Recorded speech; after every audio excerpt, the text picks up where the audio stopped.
Hold these three places in your head together: Gaza, the West Bank, and Lebanon.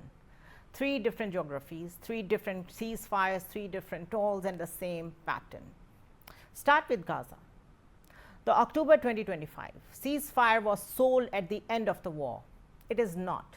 The Gaza Health Ministry says more than 830 Palestinians have been killed in the months since. Israel still occupies more than half of the strip. More than 2 million people are now squeezed into a thin coastal corridor, mostly in tents, mostly in damaged buildings, with a single crossing for cargo and limited movement of people.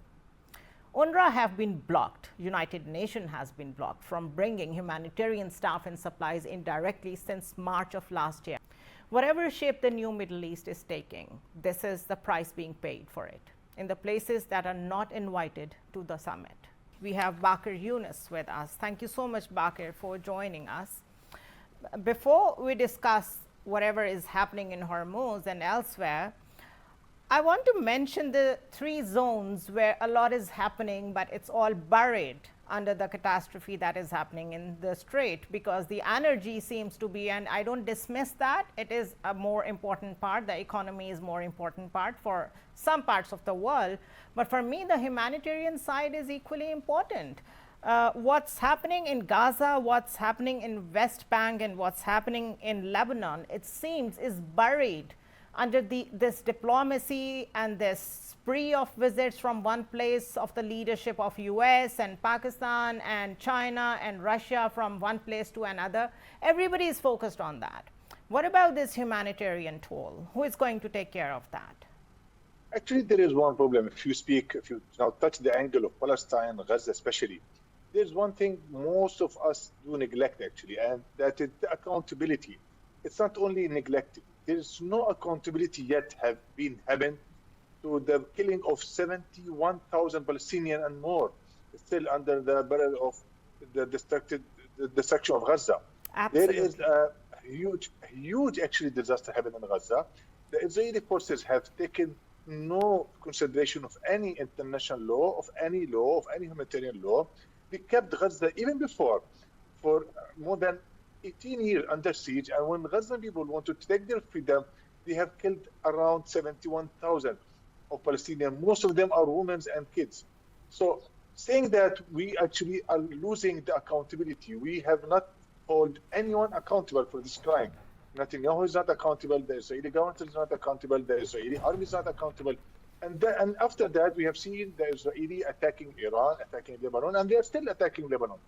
So I think this equation, that there's no accountability in this equation, means that we are actually not in the correct direction. Yes, there is a negotiation happening. There is a problem that Pakistan have solved between Iran and US. At least they have stopped fighting each other. But the point is, who will be accountable even for killing those Iranian people? Who is accountable for killing the civilian in Lebanon? Who will be held accountable for killing the Palestinian in Gaza?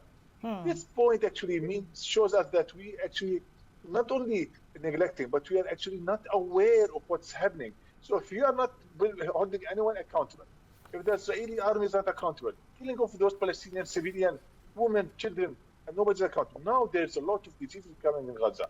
People are still under siege. There's no food. There's a scarcity of water. And I was looking at the stories. There is smallpox. There is malaria. There are diseases which are spreading, and they don't have the health facilities. And you've raised a very fine point that who is going to be accountable for that. Now, Marco Rubio says that let the UN as institution work, just because they need UN now. Before that, we have witnessed a pattern from 7th October that UN was not allowed to leave any trace of humanitarian efforts inside or near Gaza. So when the world needs UN, when it needs a stamp, let's put it this way, an authorization that is legal, then the UN is needed. But while the people are dying, while the children are dying, while they are sick, they don't have food, they don't have shelter, there is a genocide going on, UN has no role. So who is going to hold anyone accountable for that matter? Now, we are now coming to the same point. There's nobody is holding anyone accountable, and there's no one able to hold the Israeli especially accountable. The whole problem we are facing now is what? this occupation of Palestinian territory since 1948. By whom? By the so-called Israeli government. So those Israelis are occupying Palestine, and they're killing the people of Palestine, they're killing the people of Gaza, and now they start this war against Iran, they start this war against Lebanon. Why? And of course, we should not forget Yemen as well. So this continuous attack, this continuous feeling, and it's supremacy of the Israeli, that they are always above the law, and they do what they want, and they are, the chosen ones. This philosophy have to change. This strategy have to change. We should hold them accountable. We shouldn't wait for the United Nations. We have our forces, we have our people, we have our governments. Why don't they work? So just waiting for the United Nations, I think this that will never bring anything to the Palestinians, especially, or anything for the people who have been killed. Either we're talking about Lebanon, Iran, Yemen, and Gaza. So this is happening since 1948. The so-called Hamas as an excuse was not there. The United Nations came after that, and what the United Nations have done since the Palestine being occupied, they are always giving the excuse for the Israeli. They never give an accountability rule. They never worked as accountable. They never stopped the Israeli from killing. But they're still actually weaponizing the Israeli. They never said to America, you have to stop giving weapons to Israel. The Israelis are still taking weapons from many countries, from US, from Europe. So this strategy, this situation will not stop until and unless, especially for the Middle East, we remove the main cause. What is the main cause? The Israeli occupation of Palestine. This Israeli, I was about to ask you that whatever ends this war, whatever framework, whatever deal, I don't have the right context right now in front of me that how this straight thing is going to resolve, because there are so many pending issues with Iran. It's about nuclear, it's about their missile system and all that.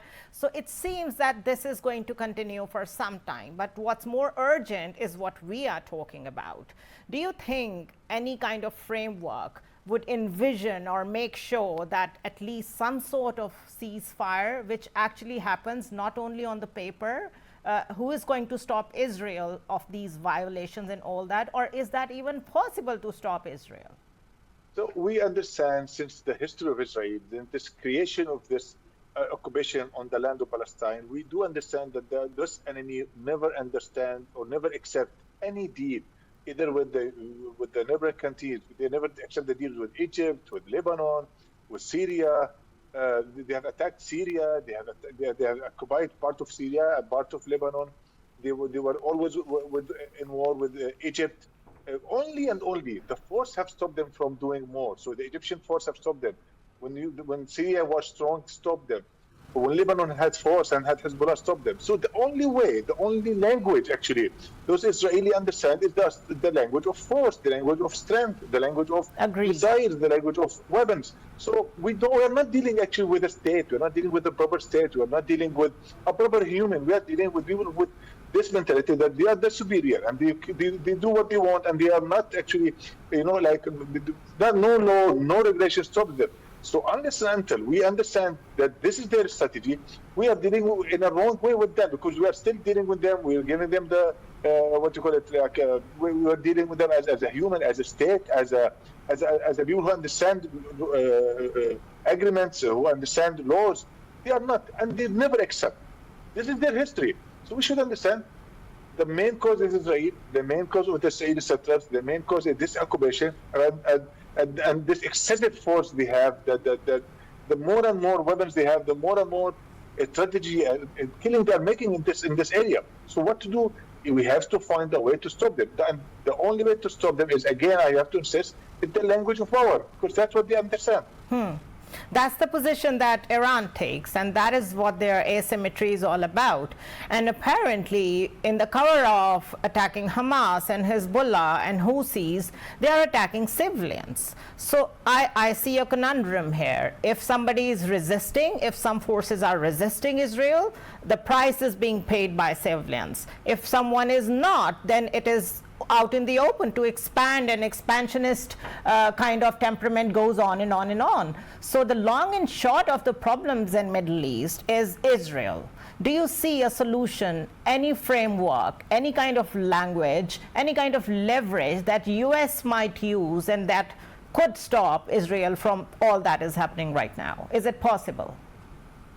See, now, who have created Israel? We have to go back to the roots of this course. So the Americans and the Europe and the British have created Israel, and that's written in the history. It's not something we can deny, and it's not something we have to argue about. So we know that those, the creator of Israel, we can't come to them and ask them, please remove what you have created, because they believe that it is something holy for them. It's something related to their own religion. So we are in a different concept, actually, when we deal with Israel. Israel is a place or a creator that most of those Europe, Americans, British think that it is some holy thing they have done, and they wanted to stay. They wanted to, to stay there on the land of the Palestine, and they keep claiming that this is their land, this is the Israeli land, and that the God have given them since 3,000, 5,000 years. It's all kind of religious claim. So what we have to do, we can't reply them, we can't argue with them, because the only language they deal with us is the language of killing. So unless and until we don't become united, we don't work as a united, like nations, we don't work together to remove this disease in the Middle East, I think, yes, we will still and will continue facing such situations in Palestine, outside Palestine, and in the region.